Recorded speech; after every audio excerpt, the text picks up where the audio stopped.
Listo, chicos. Volvemos, por favor. Espero que se hayan enfriado un poquito. Entonces, yo paré la grabación anterior para que quedara solamente las funciones lambda ya y he empezado una nueva para que queden acá lo nuevo que vamos a ver. ¿Me confirman, por favor, que están viendo mi pantalla y escuchándome? Sí, profe, ya se escucha y se ve. Bueno, muchas gracias. Ahí también me confirmaron por el chat. Muchas gracias. Entonces, ahora recuerden que nuestro objetivo en este momento es, quisiéramos pasar a que vamos a mejorar nuestra función de Newton para que reciba un argumento base, que es el que le vamos a buscar la raíz, pero además reciba varios argumentos, que serían los parámetros de nuestras funciones, esos parámetros como m, como g, ¿sí? Todas esas cosas que estamos ocultando acá dentro de las funciones lambda, dentro del funtor, que lo reciba. Eso suena bien, pero pues tenemos que pensar un poco más porque nos vamos a enfrentar a problemas como el siguiente. Digamos que, ¿qué pasa si nuestra función ¿Qué pasa si nuestra función, por ejemplo, es algo así? Digamos que todas van a retornar un double, pero nuestra función pues recibe el x, que es como el parámetro al que le estamos cambiando los valores para encontrar la raíz, y recibe un solo parámetro. Entonces podríamos decir P1, lo vamos a nombrar así, P1.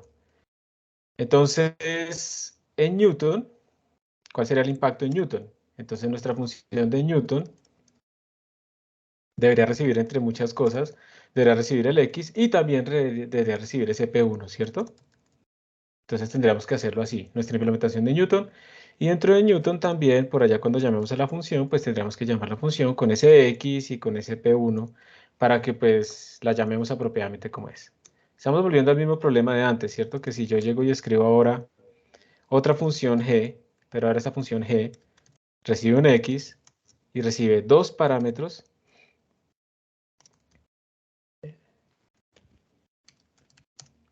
Entonces otra vez yo tendría que crear otra función de Newton. Recuerden que estamos como programadores tratando de adaptarnos a estos posibles usos de los usuarios. Entonces tendríamos que como programadores que estamos creando la función de Newton, escribir otra función de Newton que ahora reciba dos parámetros, ¿sí? Y entonces cuando llamemos a la función de Newton por allá, perdón, a la función original, entonces tendríamos que llamarla con tres argumentos. Y así sucesivamente, o sea, si tenemos tres parámetros, cuatro parámetros, entonces vamos a tener que generar un montón de funciones de Newton y ya sabemos que eso es mala idea, porque estamos duplicando el código, básicamente lo único que está cambiando son las llamadas de función. Entonces, la idea más bien sería, venga, pensémoslo de una forma diferente.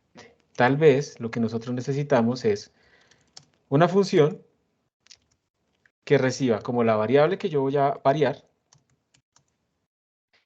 y un conjunto de parámetros que tiene un número variable de parámetros, que yo no sé cuál es. Cuando yo empiezo a agrupar así las cosas, estoy empezando a hablar de arreglos. Un arreglo, o un array, es un conjunto de datos. Es un conjunto de datos, en este caso de C++ del mismo tipo de datos, ¿sí? Y entonces me permite agrupar cosas y eso me permitiría a mí ver, esa función que tenía ahí arriba me permitiría verla más bien como algo así. Double X. Y acá en vez de pasar P1, P2 individualmente, más bien paso un vector o un arreglo de parámetros que puede tener longitud variable. Puede medir 0, puede medir un parámetro, puede medir dos parámetros, tres parámetros, lo que sea. Esa sería como la idea en nuestro caso, ¿sí? La idea es que entonces esa cantidad variable de parámetros que podemos tener nosotros en algún momento, esa cantidad variable que es impredecible, la vamos a agrupar más bien en un vector. Y esto implica entonces que estamos empezando a entrar al tema de cómo declarar arreglos de números, cómo declarar conjuntos de números. Esto tiene varias formas de hacerse. Digamos que originalmente en C++ tenemos como tres formas de hacerlo: arreglos primitivos, arrays, digamos que esto es del estándar nuevo, y tenemos también vectors. Yo quiero esta vez arrancar por vectors directamente. Los arreglos primitivos, hay de dos tipos de datos. Vamos a ponerlos acá. Tamaño constante y arreglos primitivos de tamaño variable. Estos se llaman, estos digamos están, ¿se acuerdan? No sé si han visto en el Python Tutor que aparece una cosa que se llama stack y heap. Estos están en el stack, estos están en el heap. Esto tiene que ver con memoria dinámica, operador new y delete, ¿sí? Todo eso está aquí metido. Esto es un manejo manual de la memoria. Cuando un programador trabaja con arreglos primitivos de este estilo, le toca al mismo programador tener cuidado con la memoria. Por eso eso es proclive a cometer errores y por eso, digamos, a los programadores les cuesta un poco esta parte. Y los arrays son las versiones modernas de lo mismo, pero más fáciles de manejar. Entonces los vectors, por ejemplo, son de memoria dinámica. Eso quiere decir que pueden cambiar de tamaño. Pueden tener tamaños mucho más grandes que los arrays. Y ellos mismos internamente se encargan de toda esta parte del operator new, el operator delete y hacer un montón de cosas. Entonces realmente vamos a arrancar desde la mejor estructura que son los vectors. Y con los vectors entonces vamos a empezar nosotros a agrupar cosas. ¿Cómo funciona un vector? Básicamente ustedes tienen que hacer un include de vector, este encabezado. Y luego, entonces, cuando lo vayan a utilizar, ustedes escriben lo siguiente, st de vector. Y tienen que poner aquí, entre símbolos de menor mayor, tienen que poner el tipo de datos que se va a guardar. Entonces, digamos, si vamos a guardar muchos doubles, entonces le ponemos que vamos a guardar doubles. Y lo llamamos data. En este momento el tamaño de data es nulo, no tiene ningún tamaño. Pero si después ustedes escriben data.resize y le dicen que, por ejemplo, el número 4 quiere decir que ahora pueden guardar 4 elementos dentro de este vector. Ahora tiene el tamaño suficiente para guardar 4 elementos dentro de este vector. ¿Y cómo accedemos a cada uno de esos elementos? Tenemos que acceder utilizando corchetes.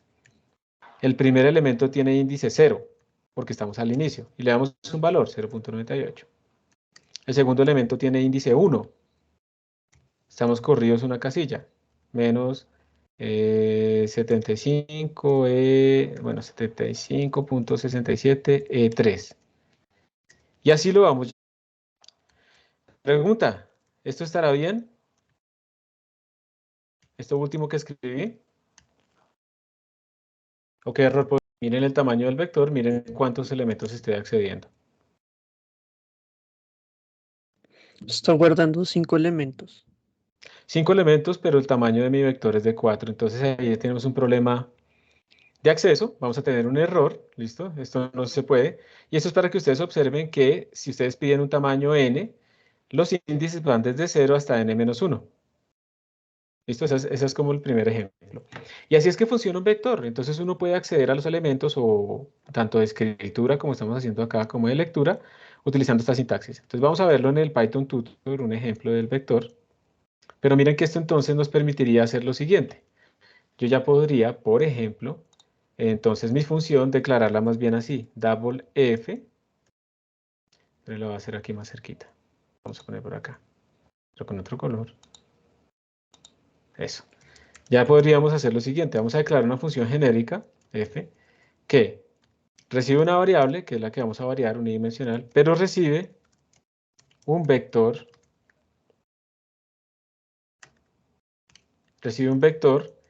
de parámetros, podemos llamar params. ¿Listo? Ahora, como ese vector puede tener un tamaño grande, entonces lo vamos a pasar por referencia, entonces le ponemos esto. Pero como nuestra función no debería cambiarlo, entonces la referencia recuerden que es para no hacer copias. ¿Listo? Entonces yo si paso un vector de 100 parámetros, entonces no quiero hacer una copia de 100 elementos. Quiero que lo pase por referencia hacia el mismo vector, pero como no quiero que lo cambie, lo pongo constante. Y esta sería la función que vamos a utilizar dentro de Newton. Una función que recibe un X y un montón de parámetros. Entonces ya no nos interesa cuántos parámetros hay, va a funcionar para todos estos casos que estábamos escribiendo acá. Pero necesitamos entonces saber utilizar los vectores. Entonces para eso vamos a jugar un poquito con los vectores en el Python Tutor.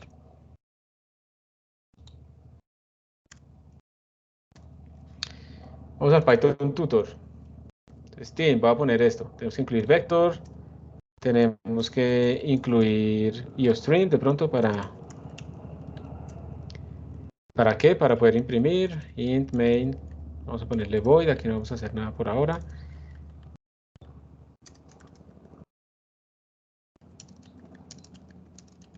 Esto me tocó así a mano. Listo. Entonces, pues vamos a ver qué sale. Observen que aquí tenemos el error, ¿no? Que estamos tratando de escribir así. El quinto elemento, a ver qué sucede. Entonces miren que eso compiló. Él compiló. Vamos a darle next. Observen que él tiene un objeto data. Y cuando le hacemos el resize, pues ese objeto aquí, digamos, no está representado del todo, pero aquí ya tiene un tamaño de 4. Y entonces, pues empezamos a rellenarlo. Miren que el Python Tutor no es suficientemente inteligente para mostrarnos qué está sucediendo dentro de la estructura. Y aquí, pues sí nos salió un error. Esto lo detecta en tiempo de ejecución nuestro compilador si compilamos con sanitizers. Ya les digo cómo se hace eso. Él va a detectar que aquí no salimos y que esto está mal, entonces que lo tenemos que arreglar. Vamos a editar este código. Vamos a ir a CPP Insights para que ustedes vean todo lo que se genera cuando hacemos esto. Vamos a ver si aquí sí compila. Miren que aquí lo que estamos haciendo es que él sabe que vector, pues eso es un objeto por allá declarado en vector, y miren que lo que está utilizando es el operator corchete, o sea que cada vez que hicimos esta cosa, estamos llamando a una función llamada operator corchete, que ese operator está sobrecargado por allá dentro de los vectores. Por eso es importante que empecemos a ver esto de la sobrecarga. Y aquí se están llenando nuestros datos. Pero bueno, aquí no hace nada más porque él simplemente lo que hace es mostrarnos el código generado. Vamos a ver si podemos visualizar en algo más avanzado que el Python Tutor. Esto es un debugger, porque les quiero mostrar qué es lo que está pasando por dentro. Entonces, esto es un debugger más avanzado que el Python Tutor. Vamos a ver si nos funciona. Debug. Tenemos que seleccionar. Esto es C++ 17. Ok. Listo, aquí salió el debugger. Entonces le vamos a decir que cree un breakpoint en main. No se preocupen ustedes ahorita de eso. Simplemente le puse aquí un breakpoint para que pare la ejecución cuando lleguemos ahí. Esto es lo que hace el Python Tutor, pero pues mostrando cositas más gráficas. Y le voy a decir que arranquemos el debugging. Entonces observen lo que pasó acá. Cuando arrancó el debugger, llegamos al breakpoint aquí en la línea 13 y él nos está mostrando aquí las variables. Esto es lo que les quiero mostrar a ustedes. Un vector es un objeto que tiene muchas cosas, pero por ahora, como estamos en esta línea apenas, entonces él nos está diciendo, mire, usted declaró un vector que tiene esta longitud, esto pues no es nada, tiene esta capacidad, en este momento eso no significa nada, y tiene estos valores. Básicamente esto, pues como no lo hemos declarado, no hemos pasado todavía por este resize, pues él todavía tiene como unos valores por defecto ahí que no son nada. Yo le voy a dar next, yo aquí no veo en dónde le escribo, entonces le voy a escribir aquí abajo next para que siga a la siguiente. Entonces estamos en esta parte en la que estamos declarando el vector. Bueno, listo, le vamos a decir next. Él ya bajó. Entonces estamos en esta línea en este momento. Miren que en este momento nuestro vector pues, no tiene tamaño 0 y tiene capacidad 0. La longitud quiere decir cuántos tengo actualmente y la capacidad es cuántos podría guardar. Y ahora le voy a dar next para que se ejecute el resize. Y miren lo que sucedió. Nuestro vector cambió y ahora nuestro vector tiene una longitud de 0, tiene capacidad de 0, perdón, tiene una longitud de 4, una capacidad de 4 y tiene estos valores por defecto, puros ceros. Entonces ahora vamos a empezar a sobreescribirlos. Entonces le vamos a dar next. Ahí se sobreescribe el primer valor. Entonces observen que nuestro vector cambió. Si ustedes quieren, miren acá. Aquí se escribe el 0.98 aproximado. Vamos a la siguiente línea. Se escribió el menos 75 no sé qué por 10 a la 3. Siguiente línea, 3.45. Miren que ni siquiera 3.45 queda exacto. Miren que tiene como un error acá, chiquitito. Y ahora el next, menos 0.34333 no sé qué cosas.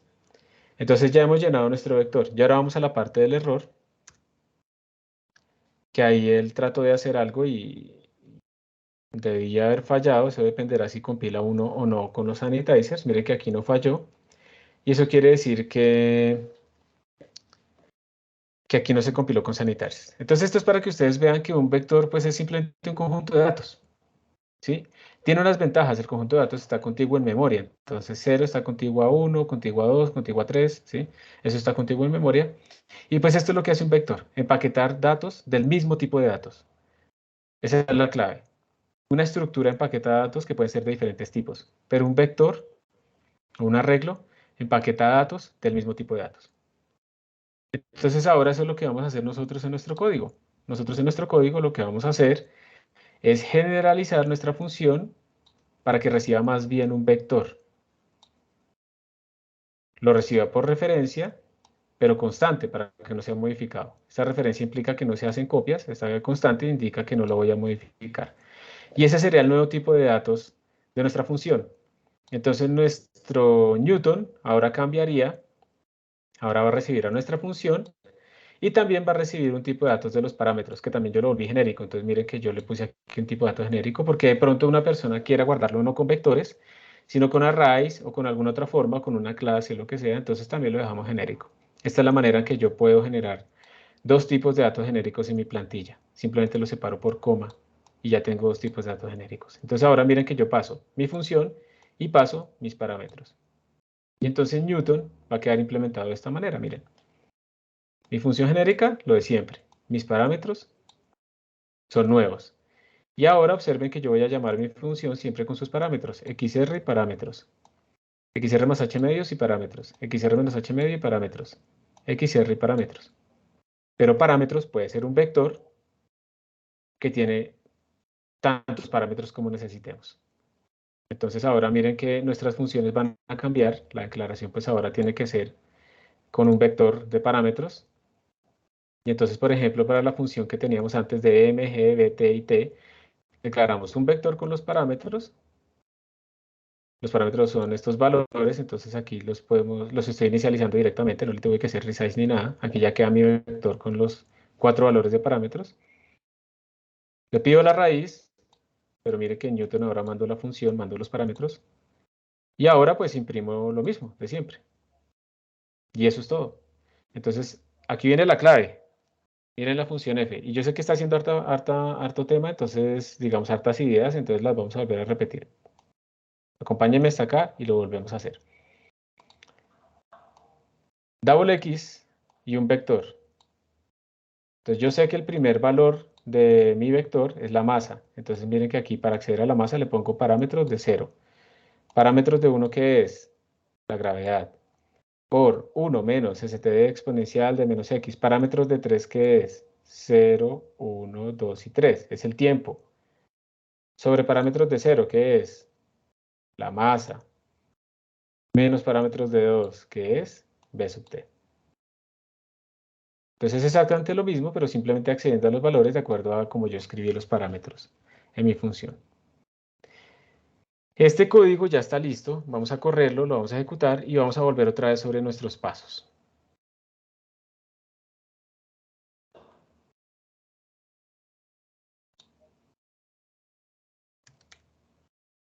Aquí lo voy a compilar. Aquí está Newton params, G++, Newton, y lo ejecuto. Y ahí están otra vez nuestras raíces, igualitas, funcionando todo exactamente igual, con el mismo error y demás, simplemente implementado de otra manera. Voy a hacer un paréntesis, chicos. Quiero enseñarles a ustedes una técnica acá, dos cositas que que de pronto les puedan servir a ustedes. Voy a abrir el código Newton params. Ese es el código Newton params y lo voy a dañar. Le voy a dañar la indentación, que eso es algo que yo hago ahora para que ustedes lo arreglen. Entonces voy a poner todo así pegado acá. ¿Alguien sabe cómo puedo yo rápidamente intentar este código?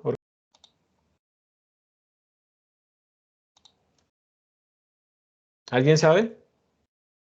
¿Ustedes cómo hacen para organizar el código? Normalmente, si tienen este código, así lo tienen que organizar. ¿Qué hacen? ¿Ir línea por línea presionando Tab o qué? Pues yo voy seleccionando como las partes de corchetes y dando tabs, pero es básicamente lo mismo.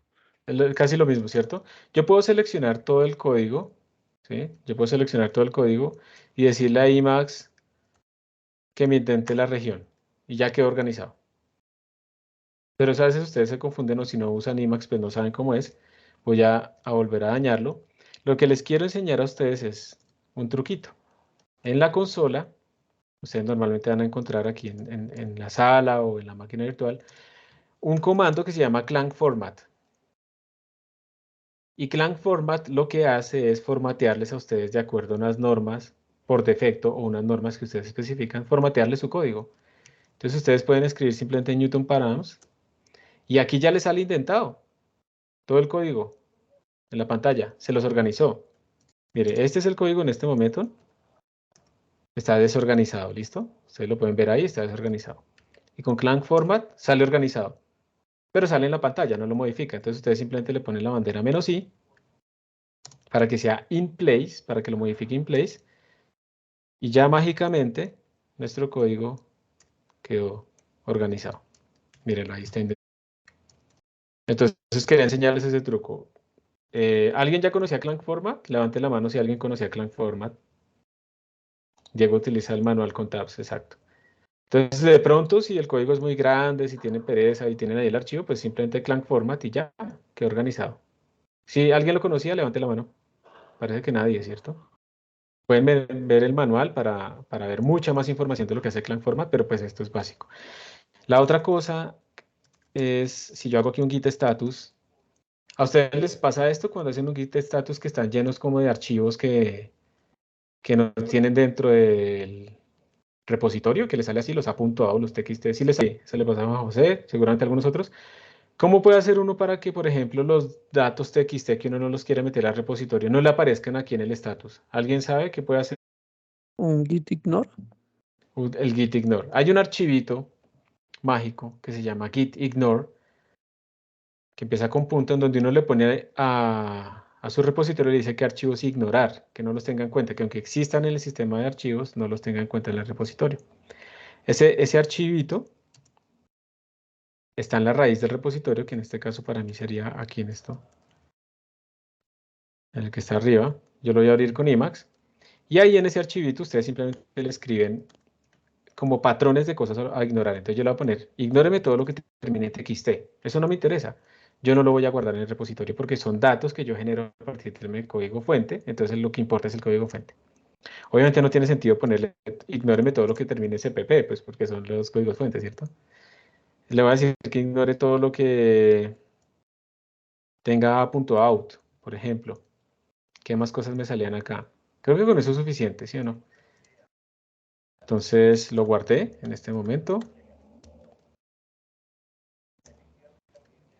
Y si vuelvo a escribir git status, miren que ahora no me sale todo ese montón de cosas. Aunque ahí existen, los TXT y todo eso ya están ignorados. ¿Ok? Entonces es mucho más sencillo para mí, para limpiar un poco sus mensajes. Y ustedes pueden poner acá, pues, los parámetros o las cosas que quieran ignorar. Si tienen cosas con punto X que quieran ignorar, le ponen punto X. Bueno, ahí pueden ir añadiendo lo que ustedes quieran. Entonces esta es una forma de organizar su código, su repositorio, perdón, para que no les bote tanta información en donde se les pierdan cosas. Entonces ahora yo voy a añadir el código de Newton params. Voy a hacer un git push. Ah, me falta, eso no me sirve, no me falta el commit.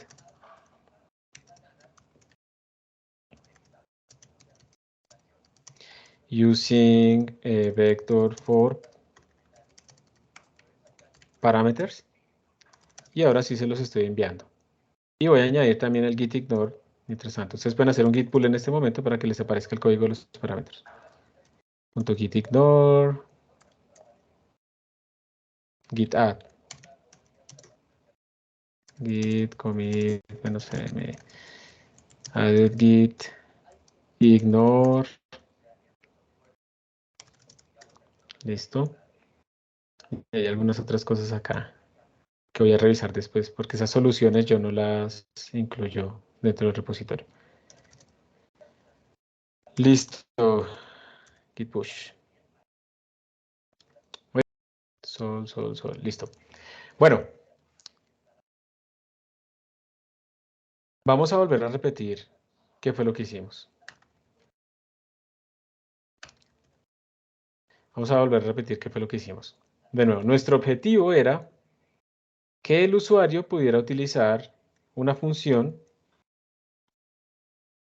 ¿sí? Una función, pero que esas funciones se volvieran como de la misma interfaz independiente de si tenían o no muchos parámetros. La forma genérica de convertirlas en eso era utilizando un arreglo para los parámetros, porque ese arreglo pues, puede tener un tamaño indefinido. ¿Sí? Puede tener uno solo, 3, 5, 300 parámetros, no importa. Sigue siendo un solo argumento, sigue siendo un vector cuyo tamaño pues, puede ir cambiando. Entonces con esto hemos uniformizado, esta es como la clave acá, hemos uniformizado, yo no sé si esa palabra existe, uniformizado, la interfaz de las funciones. ¿Listo? Los parámetros son variables, entonces hemos uniformizado eso. Y entonces ya podemos, asumiendo que el usuario nos escribe las funciones así, pues ya podemos implementar sin ningún problema nuestra forma genérica del algoritmo de Newton. La otra cosa que veíamos entonces, eso implicaba que los parámetros tenemos que declararlos pues en vectores. Entonces para esa función que tenemos acá, declaramos nuestros 4 parámetros, la masa, g, bt y t. Y para esta que tenemos acá, pues declarábamos un solo parámetro, porque este era otro ejemplo en donde solo se utilizaba un parámetro. Y listo. Para nuestra función f, entonces teníamos así escrito ahora nuestra función f. Esto es lo que haríamos como usuarios. Teníamos que utilizar ese vector de parámetros con el índice 0, el 1, dependiendo de cómo estamos definiendo nosotros aquí nuestras constantes, ¿sí? Dependiendo del significado de esas constantes. Igual también lo tendríamos que hacer para la función g, que aquí es una exponencial. Y pues nuestro vector de Newton pues ya va a ser completamente genérico, está donde está acá. Va a ser completamente genérico porque él recibe tanto la función como los parámetros. Y entonces va a llamar siempre a la función con sus parámetros, a la función con sus parámetros, a la función con sus parámetros y a la función con sus parámetros. Entonces lo que me interesa realmente acá, en lo que estamos haciendo en este momento, es que vean la utilidad de un vector. Entonces, pregunta para ustedes. Aquí necesito que ustedes me hablen porque no puedo cambiar de pantalla. Pregunta. O más bien, no, vamos a hacer otra cosa. Vamos a ponerlo en el chat anónimo. Vamos a ir al chat anónimo a ver qué ideas quedaron de lo de los vectores, porque esto era una introducción a los vectores, no es tanto como que ahora tienen que ser las funciones así. Esto es una introducción a los vectores. Entonces, pregunta. ¿Qué es un std vector? Respóndanme ahí, por favor. ¿Qué entendieron aquí en reply? ¿Qué entendieron por un std vector? ¿Qué es lo que hace? ¿Para qué sirve? ¿Qué tiene? Entonces dice, poder guardar un arreglo de números. Bien, eso es como lo fundamental. Puedo guardar muchos números, no solamente 1, 2, 3, sino puedo guardar 1000, 10.000, 100.000, 1.000.000, lo que sea. Es un arreglo de varios tipos, de varios datos del mismo tipo. Muy bien, entonces puedo guardar muchos números, pero esos números son del mismo tipo de datos. Eso tiene una ventaja y una desventaja, pero por ahora nos interesan las ventajas y es que lo hace rápido. Es un arreglo de datos de longitud variable. Es un arreglo de datos de longitud variable con un vector. Yo puedo cambiarle el tamaño simplemente haciéndole resize. Y eso por dentro hace un montón de operaciones de memoria súper complicadas, pero para nosotros realmente es una interfaz sencilla. Es un arreglo de datos como algo que permite variar los parámetros. Entonces, es un arreglo de datos. Esa es la clave. Entonces, un arreglo, yo creo que la idea es que un arreglo es como un conjunto de datos, ¿sí? Que nos permite a nosotros, pues, procesar masivamente datos como para, por ejemplo, calcularles el promedio. Digamos que acá, en este caso, vamos a quitar este error. Vamos ahora a calcular el promedio. Entonces, ¿cómo haría uno para calcular el promedio de estos datos que están guardados en este vector? Uno puede proceder de varias maneras diferentes. La primera es la típica, que es proceder por índices. Si ustedes se dan cuenta, acá estamos variando el índice, ¿cierto? 0, 1, 2, 3. Entonces uno puede escribir int i igual 0, mientras i sea menor que 4, en este caso estrictamente menor, más i. Uno puede hacer esto. Y entonces yo lo que podría hacer es, si voy a calcular el promedio de mis vectores, voy a aclarar aquí una variable double suma igual a 0.0, ahí inicia. Y entonces aquí simplemente yo le diría suma más igual, le voy a ir sumando los valores del vector, entonces data de i. Y luego simplemente aquí le imprimo std cout y escribiríamos suma sobre 4, porque ese es el promedio, y listo. Esta es la primera manera de calcular el promedio. Vamos a visualizar la ejecución. Aquí está, entonces le damos next, next, hace un resize, entonces después hace esto, lo va llenando, listo, listo, y después hacemos la suma, entonces suma vale 0, luego i va cambiando, y entonces miren que aquí vamos a acceder al primer elemento de nuestro arreglo, que sería data de 0, o sea 0.98, entonces le sumamos 0.98. Ahora i va a cambiar, ahora i vale 1, entonces vamos a acceder a data de 1, que sería menos 75, no sé qué, entonces ya le sumamos eso. Ahora i cambia. Ahora estamos en data de 2. Entonces vamos a acceder a data de 2, que es 3.45. Ya se lo sumamos. Y ahora vamos a acceder, este número es muy grande, ¿no? Domina todos los demás. A data de 3. Data de 3 es este, menos 0.3434. Listo. Ya terminamos. Estamos en i igual a 3, ya nos salimos. Y ahora pues vamos a imprimir nuestro promedio. ¿Qué problemas tiene este código? Un problema que yo les diría a ustedes es esta constante mágica, este 4. Si yo aquí le hago un resize de 5 y lleno otros valores, me tocará cambiar ese 5 acá, ese 5 acá, ese 5 acá. ¿Listo? Ese es un primer problema que tiene uno acá. Entonces, algo que uno debería hacer es definir el tamaño acá. Le pongo aquí el n, le pongo aquí el n y le pongo aquí el n. Pero hay algo aún más chévere, y es que los vectors, saben cuánto miden. Entonces, yo le puedo preguntar más bien acá, yo le puedo decir data.size. Y acá yo puedo también hacer data.size. Y entonces miren que esto hace independiente de esta zona del código de esa n que yo tenía por allá arriba. Y esto es aún mejor, ¿sí? Da exactamente lo mismo, van a ver ustedes, da exactamente lo mismo. Pero estamos utilizando las ventajas de que data es un objeto de tipo vector que tiene muchas variables, muchas cosas por dentro. Esto es muy poquito lo que les estoy mostrando acá. Poco a poco vamos a ir aprendiendo más cosas. Entonces miren que esto vale exactamente lo mismo. Y esto nos va a dar exactamente lo mismo. Listo, y ahí se imprimió y terminó. Nos dio exactamente igual. Pero el código es más genérico. Porque si n cambia, pues aquí esto se va a adaptar.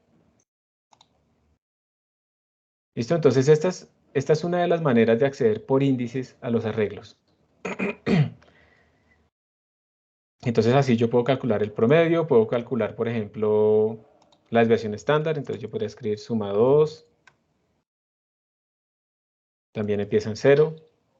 Entonces aquí yo podría sumar suma y también podría hacer suma 2 más igual a data de II por data de II. ¿Listo? Y entonces después ese suma 2 me permite a mí calcular la desviación estándar y así es que yo puedo empezar a operar datos y a calcular estadísticas. Este semestre voy a tratar de meter más este tipo de cosas de análisis de datos en arreglos y en matrices, como estadísticas, porque eso les puede ser muy útil a ustedes después también en las aplicaciones que tengan de programación. Y ya, yo creo que ya esto es suficiente para empezar a introducir los arreglos. Vamos a ver acá dónde está, acá. Quiero ver cuál es el código que esto genera. No es tan difícil, ¿no? Aquí nos está diciendo que está generando el operator corchete para poder asignar los valores. Tenemos las sumas. Él está haciendo aquí unos castings para que el tipo de datos de II que corresponda a este tipo de datos de acá. Bueno, realmente no es mucho, ¿no? No son cosas muy complicadas. Y bueno, entonces yo les recomiendo a ustedes, por favor, para la próxima clase, que vayan acá a la introducción del std vector y empiecen a leer en LearnCpp todo esto que está aquí sobre un vector.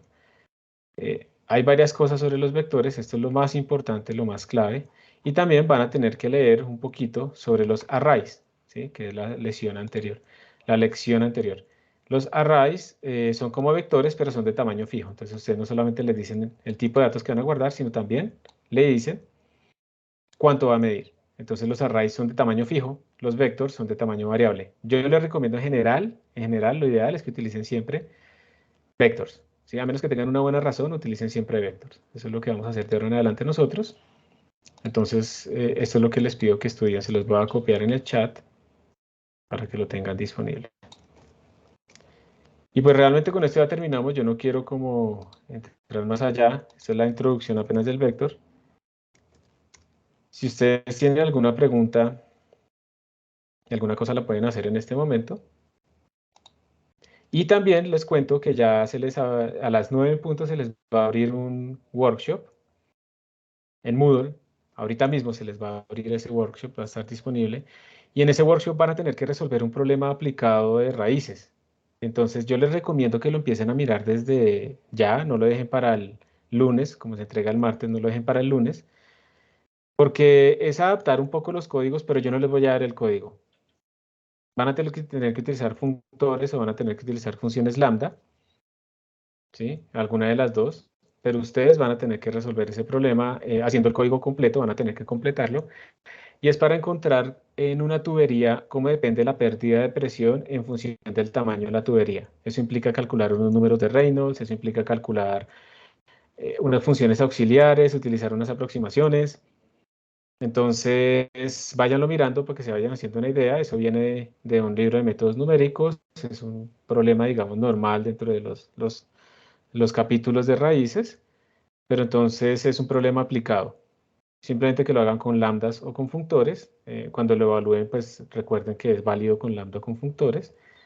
Y con eso pues ya podrán resolverlo. Entonces, por favor, desde ya empiecen a mirarlo. David, adelante, ¿qué pregunta tienes? Pues yo tengo una duda así un poco, no sé, ¿esos vectores también se pueden usar como los vectores que uno ha trabajado en las clases de matemáticas y eso? Digamos, definir operaciones con vectores y eso, y que, Ah, sí. digamos, el vector. Sí, sí, o sea, tú podrías utilizar esos vectores para hacer como sumas, para operar como si fueran vectores, o sea, utilizando esa palabra, pero tienes que tener un cuidado. ¿Listo? Mira, el cuidado cuál sería. Tú puedes escribir std, vector, de double, digamos A y B. Vamos a hacer dos vectores. Vamos a decir que A.resize, le vamos a poner el tamaño de 3. Y vamos a decir también que B.resize 3. Entonces estamos trabajando en R3. Pero si quieres en R5, entonces R5, R5. Vamos a declarar tres vectores. Tú puedes hacer eso.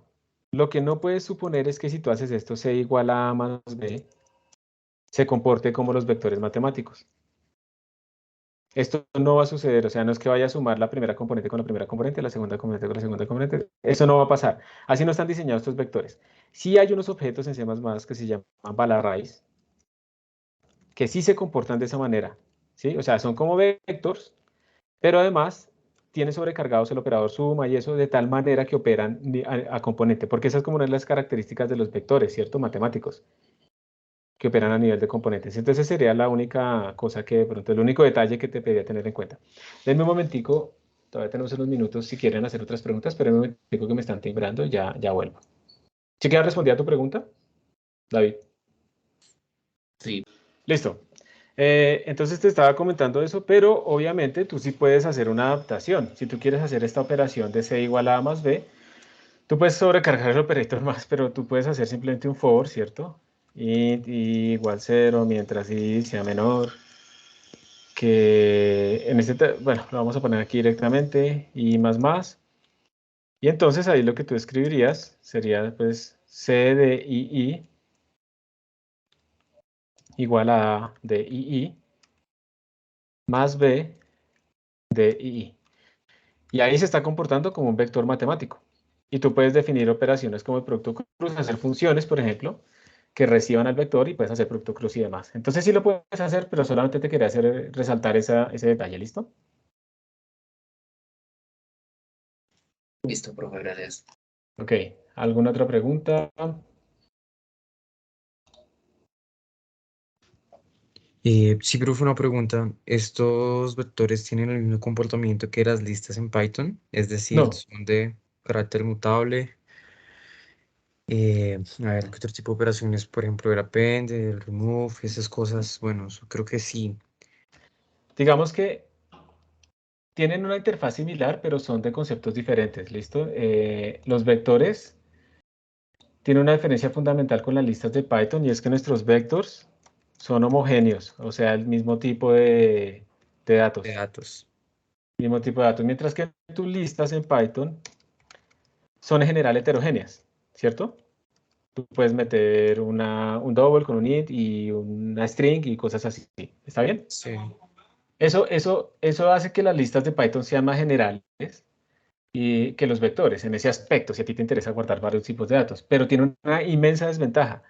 Como nuestros vectores son homogéneos y contiguos en memoria, son muy rápidos en el acceso, ¿sí? Porque entonces tú lo que tienes es realmente un bloque en la memoria.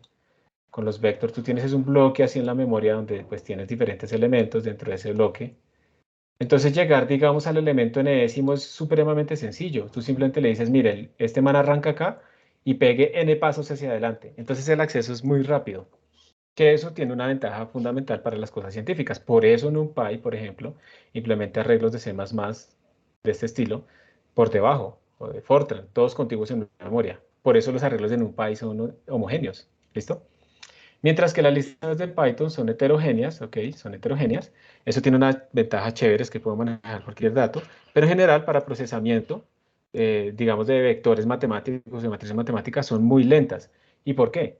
Porque son listas enlazadas. Entonces tú lo que tienes con las listas de Python es que esas listas, digamos, a ver, una lista de Python tiene como su dato acá, este es el primer elemento, el otro elemento está por acá, de pronto es un double que ocupa más, de pronto después es una string, y entonces realmente eso no está contigo en memoria, entonces yo lo que tengo es un puntero de un elemento al elemento que le sigue, y este al elemento que le sigue, y eso ni siquiera va avanzando, a veces puede estar aquí atrás.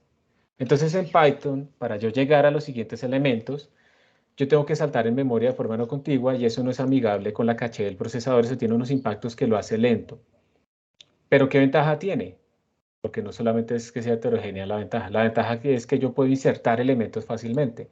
Entonces yo puedo tener, no entiendo por qué no cambia. Yo puedo tener, por ejemplo, quiero insertar otro elemento, entonces yo simplemente lo que puedo hacer es decirle a este man que ya no apunte al morado, sino que apunte aquí y que este apunte acá. Entonces fue muy fácil insertar un elemento nuevo dentro de una lista. Entonces la inserción es rápida y la eliminación es rápida. En un arreglo es terrible, es muy lento. Yo tendría que crear un nuevo arreglo completamente, con el nuevo tamaño, incluyendo un nuevo elemento, copiar todo lo que tenía anteriormente a mi arreglo acá, insertar el nuevo elemento, ¿listo? Y de pronto copiar el resto de cosas a lo que me queda cambiando. Entonces, esas son operaciones muy pesadas en memoria. Entonces, un arreglo de contiguo, un vector, no está diseñado para ser eficiente en accesos de memoria en cuanto a cambiar el tamaño internamente, ¿sí? Está diseñado para ser muy rápido en acceso contigo. Entonces, si tú estás haciendo operaciones matemáticas como vectores, matrices y demás, lo que hay que usar son arreglos homogéneos que sean rápidos de acceso. Y en Python, pues NumPy. Pero si estás haciendo un arreglo en donde estás cambiando de tamaño constantemente, el tipo de datos puede variar y no te interesa el acceso masivo, pues utiliza listas de Python, que también existen listas en C++, aunque son homogéneas, pero también existen formas de hacer listas heterogéneas en C++. Esa es como la gran diferencia. Sí, sí, más o menos te quedó, bueno, más bien me hice entender. Sí, claro, profe. Entonces, básicamente lo que veo de los vectores es que se parecen a las tuplas de Python de cierta manera. Se parecen un poco las tuplas, pero tienen interfaces similares también a las listas. Tú también tienes un append, también tienes un Sí, pop, también tienes un pop front, un pop back, tienes ¿qué más tienes? O sea, tú también le puedes hacer un resize, un reserve. O sea, tiene una interfaz muy parecida, pero internamente la implementación de esas cosas son muy diferentes. Una tupla es no mutable, en cambio tú sí puedes mutar los datos dentro de un vector. sí. Y tú puedes hacer tuplas en C++. En C++ existen las tuplas también. Ok, y los sets. También existen los sets, también existen los diccionarios. Existen, se llaman maps en C++. Esas son las estructuras de datos que uno casi no aprende en los cursos porque a uno le enseñan es como el C viejo, el C++ viejo, pero mi idea es que ustedes aprendan esas otras estructuras también. Sí, claro. No tanto para competir, sino para que vean que se pueden hacer cosas, porque al final, como yo les decía al principio de este curso, ustedes van a tener que aprender los dos lenguajes, tanto Python como C++. Es inevitable, pero les da una súper ventaja saber C++. Van a ser distinguibles dentro del gran pool inmenso ahora de que todo el mundo sabe Python. Y no solo por eso, no solo por saber C++, es que uno cuando sabe C++, ustedes han visto, nos ha tocado pensar un poco en la máquina, cómo están las cosas en la memoria y demás. Eso casi uno no lo piensa con Python. Entonces dicen, no, Python es fácil, sí, pero como ustedes van a programar en computación científica o incluso en data science de alto rendimiento, ustedes deben tener un poco por debajo la idea de cómo trabajar en Linux, cómo nuestros programas utilizan mejor los recursos y demás. Entonces, por eso les da una ventaja extra que no es solamente un checklist de C++, es la forma de pensar. Sí, profe, tiene razón. Bueno, no lo molesto más. Muchas gracias. Gracias a ustedes. Entonces nos vemos la próxima clase. Un feliz día. Feliz fin de semana. Revisen entonces, por favor, Moodle. Hasta pronto. Hasta pronto.